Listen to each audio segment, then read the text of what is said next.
The Tower of London has a million good stories, and we're here to tell you a few in this new installment of Footnoting History series, Tales from the Tower.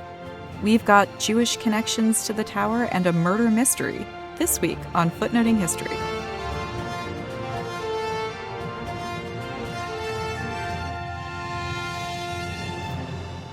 Hello, Footnoting History friends. It's Kristin, and we're back to add to our collection of Tales from the Tower of London.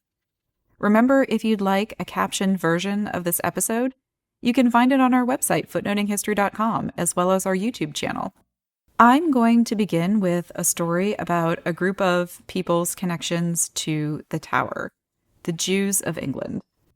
But before I begin, I would like to express how indebted I am, we all are, to the current work being done by the Jewish History of the Medieval Tower of London project through the Historical Royal Palaces organization and headed by Dr. Rory McClelland, as well as the Medieval Londoners Database Project, run through Fordham University and headed by Dr. Marianne Kowaleski. The latter project I have personally been involved with as an editor, and it's pretty amazing if I do say so myself, and oh, I do. We'll link to both of these projects in the further reading for this episode, and if you've got time, I highly recommend checking them out. Especially with the Medieval Londoners Database, you can learn a lot about medieval London and the people who lived there and where they lived. And it's a really incredible way to spend, if you're anything like me, hours of your day. So, I'll of course start with the source material and how we know what we know. Historians hear about the Jewish experience in England from a few places. Jewish people were a continuous presence in England for a few hundred years in the Middle Ages, and much of our source material for them comes from documents such as the Pipe Rolls, named literally for how they look. They're all rolled up like big pipes. They're pretty cool looking. Pipe rolls were the financial records of the crown and like tax stuff. But of course, there are other things like the patent rolls, which tell us about Jewish life in medieval England. And patent rolls were another royal record that detail privileges granted to people, charters, chronicles, and records of fines and stuff like that. Some records are more voluminous for the 13th century than the 11th and 12th centuries, but that's the general overview. The medieval Jewish community existed physically in England for a finite period of time, sometime after the Norman conquest in 1066 until their formal expulsion by Edward I in 1290. But in the medieval imagination, Jews never really left England, and there is a really fascinating collection of essays edited by Sheila Delaney that explores through the works of Geoffrey Chaucer what historian Gloria Sigmund has called, quote, an absent presence in the medieval mind. Chaucer probably never met an actual practicing Jewish person. There may have been a few converted Jews still alive in England in his time, but he probably didn't know them, and they weren't practicing Jews anymore anyway. But that didn't stop Chaucer and a lot of other medieval writers and artists from representing Jews in their work. Most people tend to think of Shakespeare and his Merchant of Venice to illustrate this point, but it was happening a lot earlier than Shakespeare. It's a very particular slice in time that Jews were present in medieval England, but they were definitely there, primarily located in the larger cities like London, but not exclusively London. To date, we are aware of hundreds of Jewish individuals who were connected to the Tower of London. Some we know more about than others, some we have only a name, and some are really not even more than a vague name and are listed in a single entry as just, quote, Jews of Oxford or Jews in the Tower beyond the Elephant House. Yes, there was an elephant house at one time, and lots of other exotic animals were kept at the tower over the course of its lifetime. Different story for another day, but there is an episode in the Footnoting History archives that talks a little bit about this if you're interested now. With respect to the tower, the first reference we get to the Jewish community is in 1189, and it's not a great beginning. During Richard I's coronation in September of 1189, There were a lot of people who were really angry that there were Jews in London, and they felt the Jews should not be allowed to attend the coronation. And there was a riot in London, and a lot of Jewish people were killed and their property destroyed. An unknown number of Jews fled to the tower for protection. They are listed as, quote, anonymous Jews in the tower in 1189. Some sources at the time say that the only people who survived were those who fled to the tower or who hid in the houses of their Christian friends. These are not the only Jewish sanctuary seekers in the tower that we know of. There are more in 1220 who are more preemptory sanctuary seekers. It was Henry III's coronation, and they were hip to the danger, as it were. People remembered what happened at Richard's. This happens again in 1236 for the coronation of Eleanor of Provence, Henry III's queen. And there are a few more instances of groups of Jews taking refuge during Easter time, which was generally a dangerous time for medieval Jewish communities, or after other political turmoil. There are a few individual seekers named over the years. For example, someone named Leo, son of Preciosa, hid in the tower during Simon de Montfort's attack on London in 1268. Officially, the Jewish community of England was considered the king's property, and they were under royal authority, with each community around the kingdom being overseen by a royal appointee, the sheriff or a constable of a castle or whatever. In the 13th century, Jews were put under the authority of the Constable of the Tower, basically the guy running the Tower of London. These men were generally pretty powerful individuals in their own right, and the position was one that was appointed by the king. They were in charge of the prisoners, but also stuff like building maintenance and the menagerie when there was a menagerie. It's a position that actually still exists.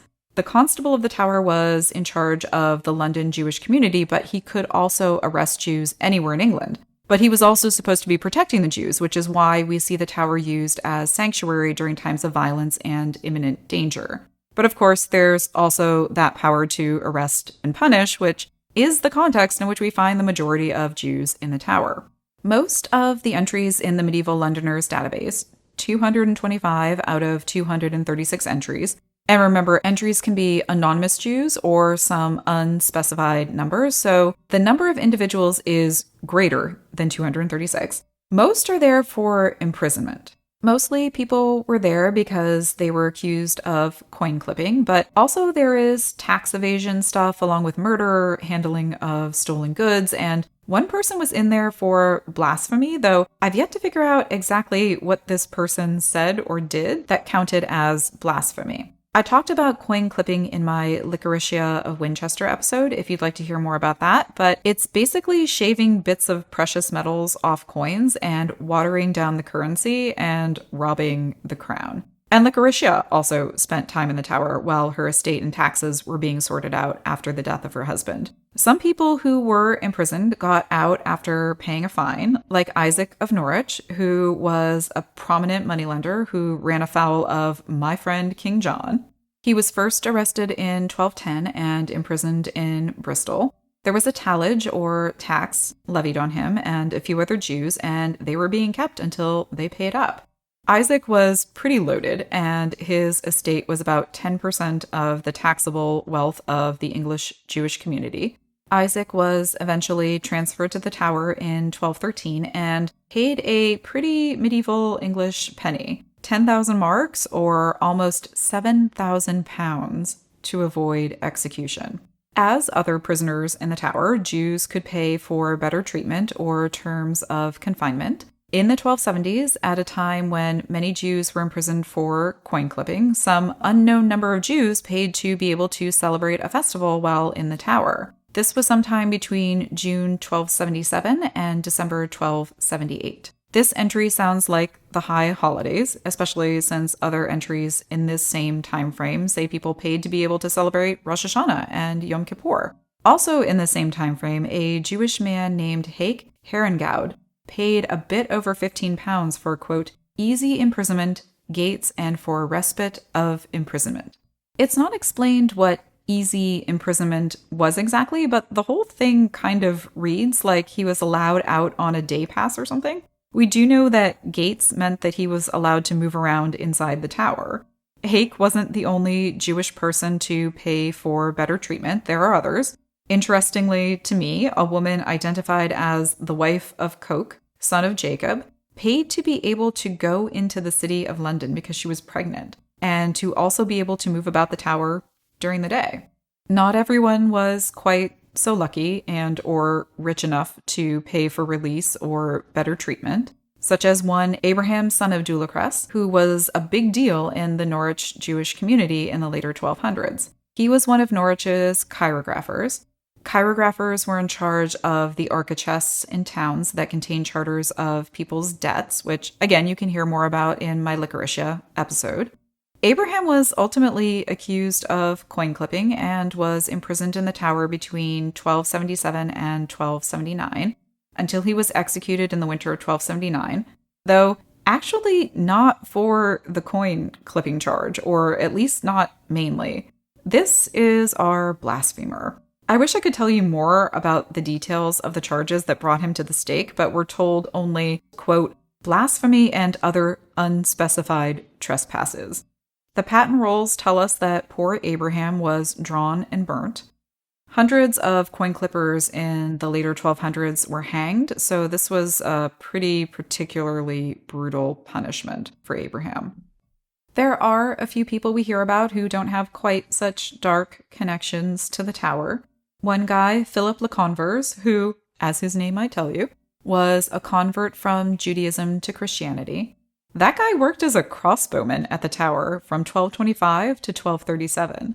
Another convert named Henry of Winchester, also known as Henry de Derngate, was part of the tower staff in 1278. Henry III was personally involved in this guy's conversion, thus the name Henry, and he even knighted him and gave him a substantial stipend for life. Wish I knew more about what happened there to make the king so interested. Henry of Winchester went on to work at the Exchequer of the Jews, which was a financial office inside the tower meant specifically to deal with taxes on English Jews. Henry worked as a clerk and was able to write stuff in Hebrew.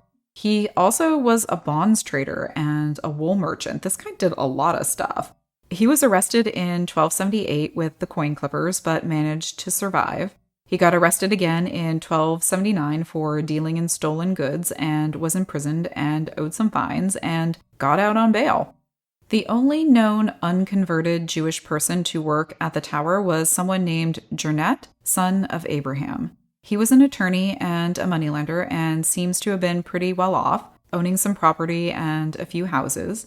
He was on the wrong side of the law a few times and imprisoned once for failing to pay some taxes and other wonderfully vague, quote, diverse trespasses. And the constable of the tower was ordered to arrest him and a man named Hake of Canterbury for taunting and beating someone named Thomas of St. Michael's.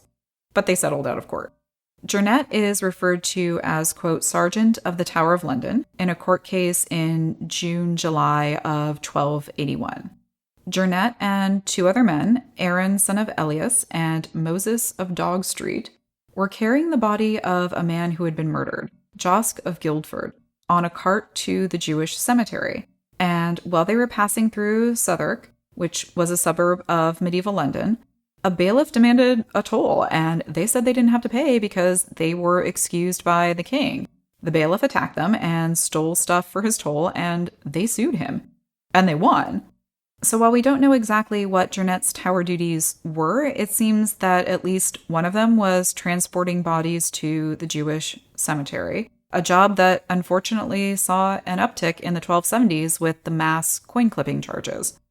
The records of Jewish prisoners at the Tower of London in the Middle Ages tell us a lot about the greater Jewish community in England, but also what it was like for people in the tower. I find it fascinating that people paid to be shackled, quote, singly, or that some imprisoned Jews paid the sergeant of the tower to be able to be servants to other imprisoned Jews who were also paying for the privilege of having servants, or that there were people being kept inside the elephant house, or that there were just all these other structures inside the tower that we can only kind of guess at. Some people were being kept in, quote, Brother John's stables, or, quote, the cellar of Brother John's stables. Who was Brother John and where was this? And also, his stables had a cellar? I don't know much about the architecture of medieval stables, so I found that surprising. I love that I know that there was a Jewish woman named Contessa Cat, which is the single most awesome name I've yet to come across. Bravo, Contessa Cat, or Contessa Cat's parents. Bravo. So many people were incarcerated in the 1270s on those charges of coin clipping. It's really sobering to think about. Some of them may have been guilty, but a lot of them weren't. A lot of them didn't make it out of that situation alive, and those who didn't find themselves in great circumstances either. They were living in a kingdom that was increasingly anti-Jewish and would soon find themselves expelled completely, and there weren't many better options of where to go. We don't always get to see much of ordinary people in medieval records, and these are not really much different, but you see glimmers and the occasional longer story, and you know you're just scratching the surface. There were probably lots of other Jewish people imprisoned at the Tower or who worked at the Tower, and they deserve to be remembered as that greater history of the Tower of London and medieval England. Hey everyone, Christine here. I'm excited to follow up Kristin's excellent selection of medieval Jewish collections to the Tower with a story of intrigue, imprisonment, and murder. Our story takes place in England during the reign of Stuart King James I, also known as James VI in Scotland. The center of our attention is Sir Thomas Overbury. Thomas was born in the early 1580s and had a pretty well-off upbringing. He was educated, admitted to Middle Temple, that's one of the Inns of Court significant in the English legal world, and moved in circles that put him in close proximity to up-and-coming and already important people. Thomas's closest friend was Robert Carr. In fact, historian Alistair Bellany, who wrote at length about Thomas and whose work I must tip my hat to for this episode, said, quote, "Overbury's relationship with Robert Carr was the most significant of his life. While we do not know the true depth of their relationship, as it might have been sexual but we can't know for sure, these friends were certainly emotionally entwined enough to stick together for a long time. It was also the relationship that led to Thomas's death. You see, Robert Carr was a royal favorite. That means that King James was besotted with him. Born into a well-to-do family, Robert eventually became one of James's grooms of the bedchamber, putting him in the orbit of the king on a regular basis, and in an intimate fashion, since grooms helped the king do things like get ready for his day. While exactly how intimate Robert and the king were is still often a matter of dispute among historians, we know that in 1607, Robert broke his leg during a tilt at a royal celebration. King James was moved to aid Robert in his recovery, and soon enough Robert was attached to his side, receiving gifts and titles and responsibilities, and all the rewards that come from being beloved by the most powerful man in the land. As Robert became closer and more established with the king, he kept Thomas with him as his right-hand man. Thomas helped with anything Robert asked of him, be it related to the king or his own personal matters. This made him privy to a great deal of rewards, like knighthood, and information that others were not. If it sounds like a pretty sweet life, that's because it basically was, until Thomas and Robert found themselves on opposing sides of a very important situation. In the early 1610s, Robert, who was by now titled Viscount Rochester, developed a romance with a woman named Frances Howard. Now, you might be asking yourself, what's the big deal about that? Well, Frances was married to Robert Devereux, the Earl of Essex. It was an unhappy union, a political match and not one containing any affection, but it was a union nonetheless. Initially, it appears that Thomas was, if perhaps not overly joyous about the affair, at least supportive of his friend Robert's romantic situation enough that he helped it along. Most interestingly to me, it appears that Thomas went so far as to write Robert's letters to Frances for him. However, as things grew more and more serious between Robert and Frances, Thomas's disapproval levels rose. What happened next was a messy entanglement of personalities and politics. Robert and Frances decided they wanted to be together. This meant filing for a dissolution of Frances's marriage to the Earl of Essex, the grounds of which would be that the Earl was impotent and had never consummated their marriage. Once that union was terminated, she would marry Robert Carr. In theory, they would live happily ever after, while her family enjoyed closer proximity to the king and, they surely hoped, increased influence on him. Thomas was not a fan of the Howards, politically or religiously, and he certainly was not a fan of anyone being closer to his bestie Robert than himself. He became an outspoken opponent of the relationship between Robert and Frances, though Robert had no inclination to listen to him. As the scuffle for proximity to Robert, and by extension the king, continued, it became clear that Thomas was growing unpopular in general. His arrogant personality had rubbed the Queen wrong, so she didn't like him, while King James felt he was a meddler and wasn't thrilled by the amount of influence Thomas had over Robert. Whatever security Thomas once had due to his friendship with Robert, it was eroding fast. In spring of 1613, the writing for Thomas's career and influence was on the wall. The king offered him a position as an ambassador. This meant he would be sent abroad, basically riding off into the sunset and away from court politics, and, most importantly, away from Robert. We all know that, in this case, when I say he was offered the position, I don't really mean it was an offer. The king expected him to accept, and it was really a thinly veiled command. Thomas, however, believed that Robert would protect him, so he flat out refused to go anywhere. And, you guessed it, Robert didn't. Thomas got arrested and thrown into the Tower of London for contempt. Almost as soon as he was out of the way, seriously, it was very quick, Frances petitioned for the dissolution that would clear the way for her to marry Robert. For months, Thomas lingered in the Tower. He was purposely ignored by those who had sought to get rid of him, and had barely any contact with the outside world anyway. He stewed and raged about it, but no one particularly cared. Robert was going to marry Frances as soon as her current marriage was nullified.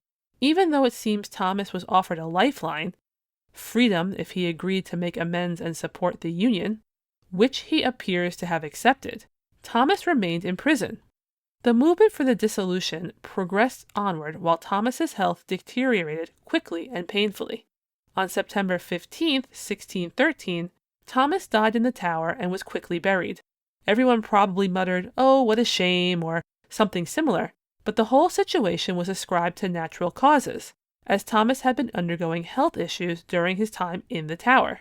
Frances was granted her dissolution, Robert was made Earl of Somerset, and the two were married by the end of the year. End of story, right? Not right. 2 years later, there was a major plot twist. You see, by 1615, Robert was no longer shiny and untouchable as the king's most beloved. In fact, a new potential favorite was on the rise, making Robert's position tenuous. Plus, Robert had long been acting as the king's unofficial secretary, but now the king had an official secretary in Sir Ralph Winwood, and Ralph had no love for Robert and his circle of associates. So when the secretary got wind of rumors that Thomas's death might not have been as natural as it first appeared, he investigated it, and it was decided that murder was what actually ended Thomas's life. Keeping in mind that this investigation took place 2 years after Thomas's passing, that they knew the conclusion of the investigation would have huge impact on certain persons, and that the means of procuring information like confessions wasn't always done peacefully, here is the sketch of what allegedly happened. Frances Howard, at the time hell-bent on marrying Robert Carr, was livid that Thomas Overbury was working against her. She pulled lots of strings to have people in high positions in the Tower be those she could use to get to Thomas. Of course, she couldn't kill him herself, so over time she had friends and dependents gain access to Thomas and do their best to poison him. The poison was, then, the reason Thomas died a long, painful death, and not the fact that he had bad health, combined with medical care in that era not being the best. Alistair Bellany tells us that during the trials, it was alleged that, quote, potions and powders disguised as medicines had been taken to him, poisoned pies and jellies had been delivered to his table, and when all else failed, an apothecary's assistant had been bribed to finish him off with a poisoned enema.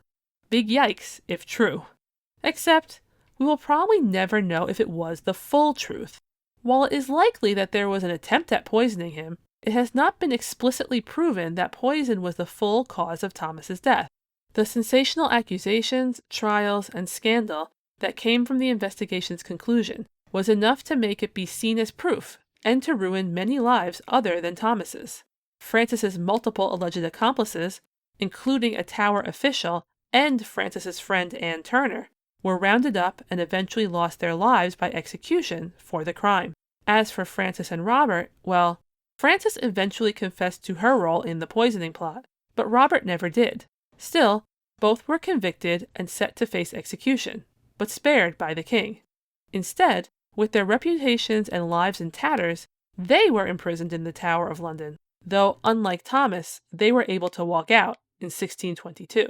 Still, Robert's time in the positive spotlight was over. He and Francis remained together, but could no longer take part in Parliament or court. Francis passed away in 1632, and Robert in 1645. They had one daughter, Anne, who had been born during their imprisonment. What a story. Thank you for joining me, and Kristin too, of course, for this episode of Footnoting History. Please check out footnotinghistory.com for our further reading suggestions, so you can learn more details about this case that I didn't have time to include here. Then you can come to your own conclusion about whether poison really succeeded in killing Robert's former bestie, Thomas. Oh, and never forget, the best stories are in the footnotes.